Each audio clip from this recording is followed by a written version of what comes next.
हमने कहा कि पूर्णिया में इतने दिन से सिर्फ 15 एकड़ जमीन और दे दें तो पूर्णिया में तुरंत उड़ान शुरू हो जाएगी।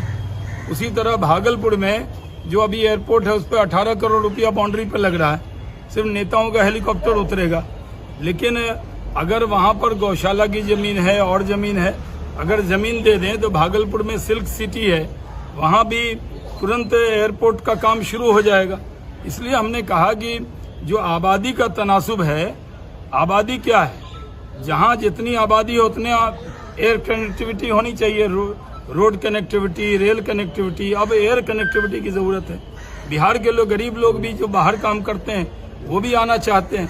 तो आप अगर जमीन उपलब्ध नहीं कराएंगे तो केंद्र नहीं बनाएगा। तो हमने तो इनको ऑफर दिया कि आप हर जगह, हर कमिश्नरी में, यानी अगर केरल में 4 करोड़ आबादी है, 5 एयरपोर्ट है, तो मंत्री जी ने कहा कि नहीं, आबादी और घनत्व, अरे खेती करने के लिए थोड़ी हम कह रहे हैं, जहां ज्यादा आबादी होगी वहां ज्यादा एयरलाइन की जरूरत होगी, वहां ज्यादा लोग चढ़ेंगे। इसलिए हम कह रहे हैं कि जैसा सम्राट चौधरी जी ने कहा कि आप जहां जहां जमीन उपलब्ध हो सकती है, आज क्योंकि जो कॉलिंग अटेंशन है उसमें समय की कमी रहती है, मैं तो ये कह रहा हूं कि आखिर बिहार से उड़ान लंदन, अमेरिका क्यों नहीं जा सकते लोग, मॉरिशस क्यों नहीं जा सकते। लेकिन इंटरनेशनल फ्लाइट नहीं है, सिर्फ गया के अंदर है, वो भी बहुत कम फ्लाइट है।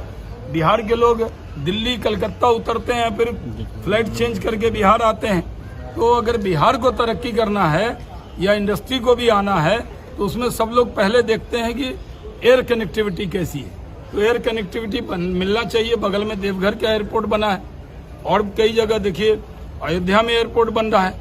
एयरपोर्ट बनने से उस पूरे इलाके की तस्वीर बदल जाती है। इसलिए हम लोगों ने ये मांग किया था कि आप जमीन उपलब्ध कराइए, अगर केंद्र न बनाए एयरपोर्ट तो फिर ब्लेम कीजिए, लेकिन आप जमीन ही नहीं उपलब्ध कराएंगे तो एयरपोर्ट कैसे बनेगा। शर्मा जी, मंत्री जी का कहना है कि जमीन आपको उपलब्ध कराई जा रही है, लेकिन जमीन ले नहीं रहे एयरपोर्ट अथॉरिटी। बोले कि 5 बार मुख्य सचिव ने पत्र लिखा। जो 2 सवाल था कॉलिंग अटेंशन का, भागलपुर और पूर्णिया, मंत्री जी ने कहा बोला कि हम दोनों जगह जमीन उपलब्ध कराएंगे। पूर्णिया की करें नहीं, पूर्णिया या भागलपुर के बारे में ही सवाल था। तो भागलपुर में भी सिल्क सिटी है, जमीन उपलब्ध कराएं। दूसरा, बिहटा में उपलब्ध कराएं। राजीव प्रताप रूडी जी ने कहा है कि ये जैसे हम लोग जेपी सेतु पार करते हैं, एक नया इंटरनेशनल एयरपोर्ट का सर्वे भारत सरकार ने किया, उसमें उपलब्ध कराया जा सकता है। बिहार के अंदर ये कोई वाद विवाद का विषय नहीं। बिहार सरकार जमीन उपलब्ध कराए, केंद्र एयरपोर्ट बनाएगा, इसमें विवाद कहाँ से आता है बीच में।